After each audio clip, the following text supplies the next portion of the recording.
bëggee combat am neex ab. ñoo mën loolu ñëpp ñu génnoon Reug Reug wax ak benn fois. waaw parce que mën naa wax boo ñaar ci minute. ñoom ñëpp seen adversaire ñu ñëw ko wax. dëgg la wolof Ndiaye ne saa waxee góor mun la ragal ma sa kurpeñ bii ragal ma sa téere bii. mu ngi koy sóor. mi ngi koy sóor. saa boo waxee mu ne Boy Niang daa ko waxee. saa boo waxee mu ne Boy Niang munoo maa la mën. saa boo waxee mu ne Boy Niang sama 100 kilos mun naa la cee daan. rek lan la nar 100 kilos yi la bëgg a bëri Boy Niang wala 100 kilos yi. ok na rooti waatee.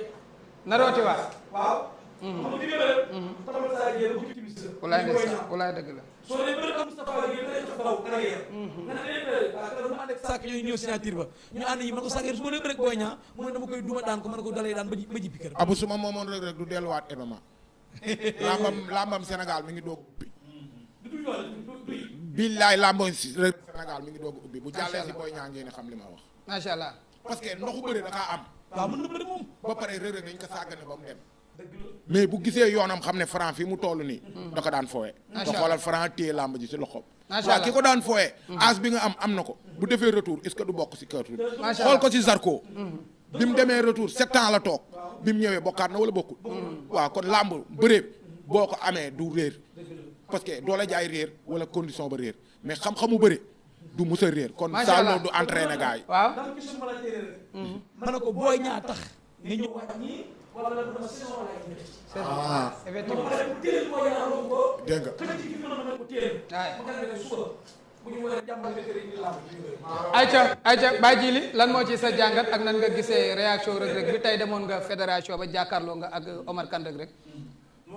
xam nga dafa am ñaari mbir yu leen boole. ci ñoom ñaar ñëpp maanaam ci jën la ñuy wax jën. waaw waaw. Boy Niang daf ne yëngu-yëngu géej yàqul nelawi jën. maanaam parce que Boy Niang moo njëkk a lancé pic.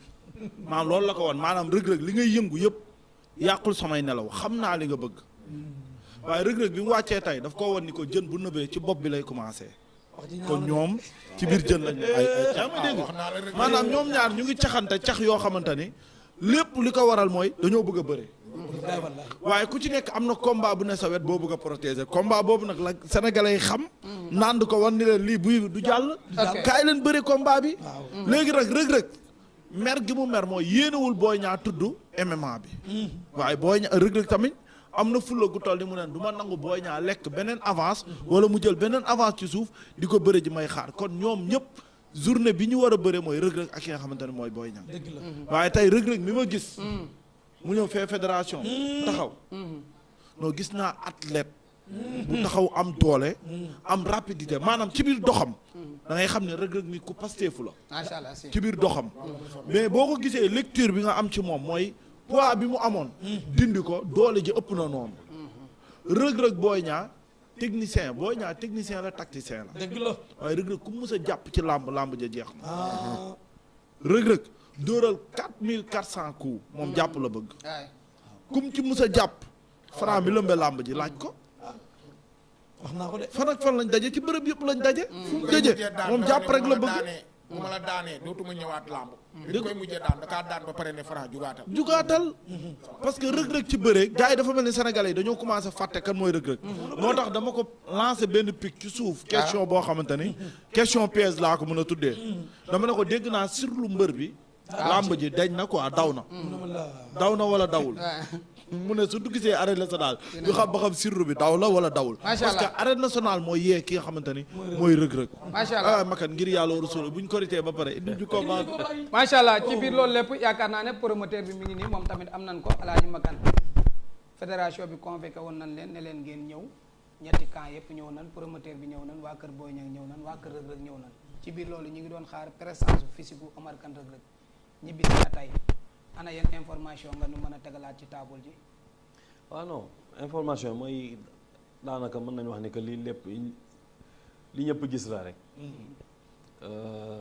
Boy Niang muy Reug Reug muy promoteur bi muy amateur yi ñëpp lu ñu bëggoon mooy combat bi am.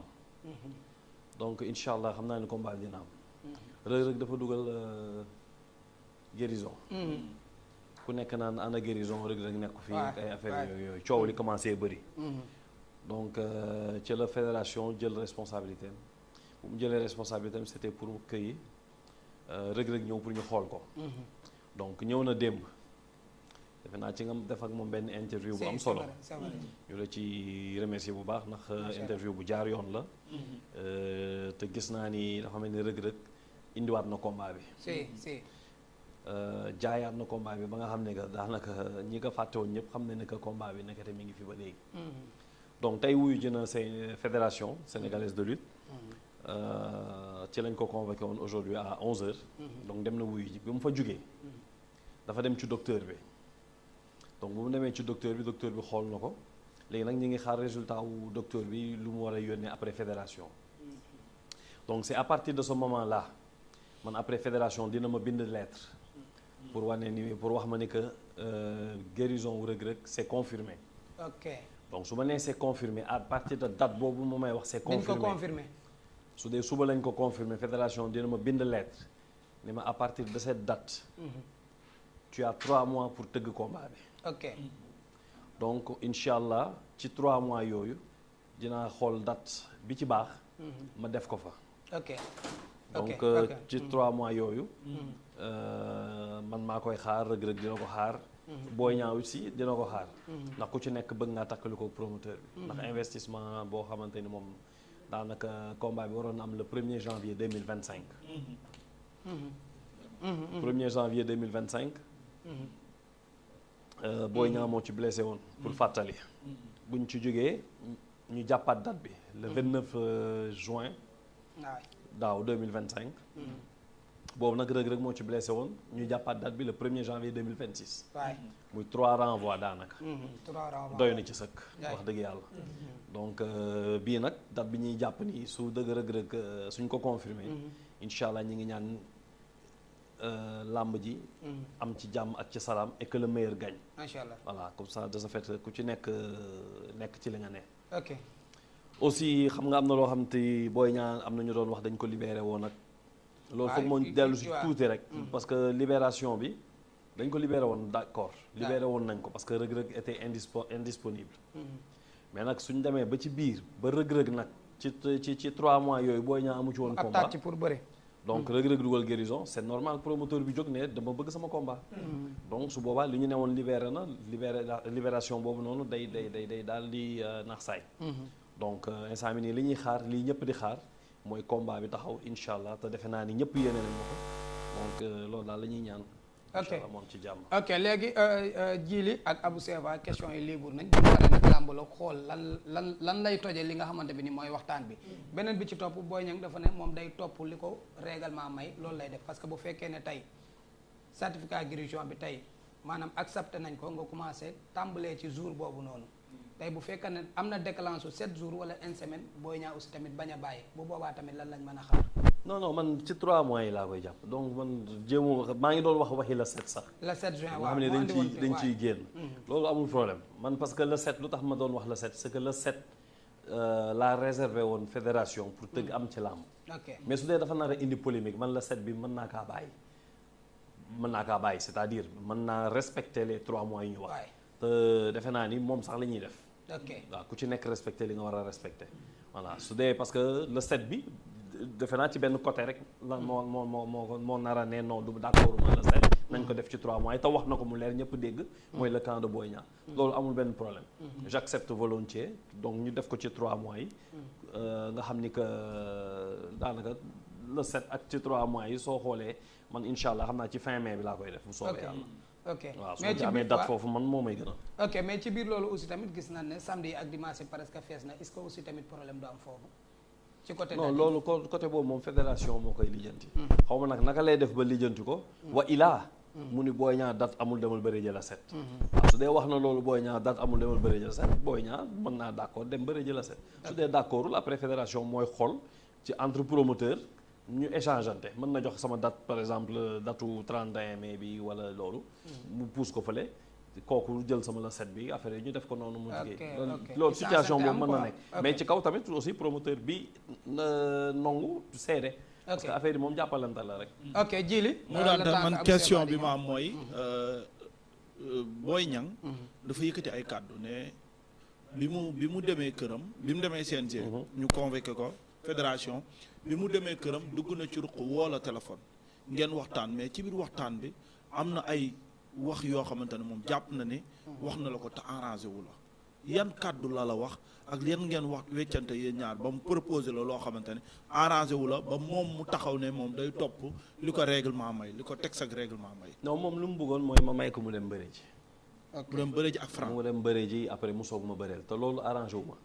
ok voilà arrangé wu ma wax dëgg yàlla loo xamante ni maa ngi koy xaar depuis le 1er janvier 2025 retour d'investissement nit ñi dañu naan am na ñu bëri naan yërëm leen mbër bi mais man kenn ma yërëm xanaa. déedéet ay dëgg ñaata million moo nekk ci àll bi donc am na loo xamante ni tamit lii la quoi c'est dans la tête xam nga am na loo xamante ni moom tamit mën na ñaan mais su dee loolu day yàq lu bëri Gaston Production donc jarul ñu ciy débat de trop quoi. ok voilà dans tout ça sponsor yi nga xamante ni tey dañ doon accompagner Gaston Production nga jox leen affiche bu mel ni Boy Niang ak Reug Reug ñoom ñëpp ñu xiif ko yan kàddu nga waxanteeg ñoom est-ce que ñoom ñu ngi resté am qualité boobu ci yow ba tey wala combat boobu dafa am benn ñiixi ñaaxa bu mu jur sa diggante ak sponsor yi. man yàlla def na ne que sponsor yu ma am yëpp on est des frères donc jàmm bi fa nekk yàlla na yàgg yàlla na sax ndax dañu am confiance ci man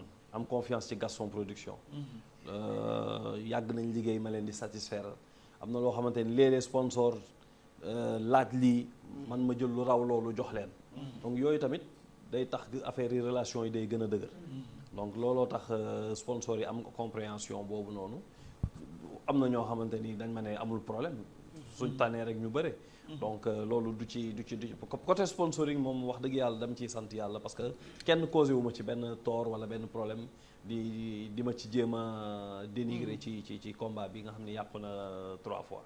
ok yéen promoteur yëpp yéen a bokk ndey yéen a bokk baay comme ni ngeen loolu la ñu wax comme ni ngeen koy waxee comme dina loolu ñëw laa bëgg a wax comme li ngeen koy waxee mais le sama patron PDG Mansour Ba moom it dégg naa ko mu def benn sortie tey ne combat bi am na yow yaa libéré woon Boy Niang ba moom mu am lu mu déggoog Boy Niang ci moment boobu am lu mu ko joxoon waaye ginnaaw combat bi am na lu mu yeewaat moom jël na loolu teg ci suuf est-ce que déggante ngeen yéen ñaar ci combat bi waxtaan ci yéen ñaar. non déggante wax dëgg yàlla déggante wuñu ci woowu ma ko donc lépp ci média la ko yégee donc lu muy yégee ci média bi mu ne bàyyi naa xëy na ma nga doon ndox parce que déggoon na ni ko bàyyi naa mais bu mu déggee ni ko jëlaat naa moom daf cee génn ba mu set wecc te loolu mooy vraiment relation fraternelle man Mansour Ba sama frère la donc ay affaires yooyu noonu maak moom je pense que duñ ci mës a am problème donc voilà parce que mi ngi ci waar bi maa ngi ci waar bi léeg-léeg ñu déggante ci leneen léeg-léeg ñu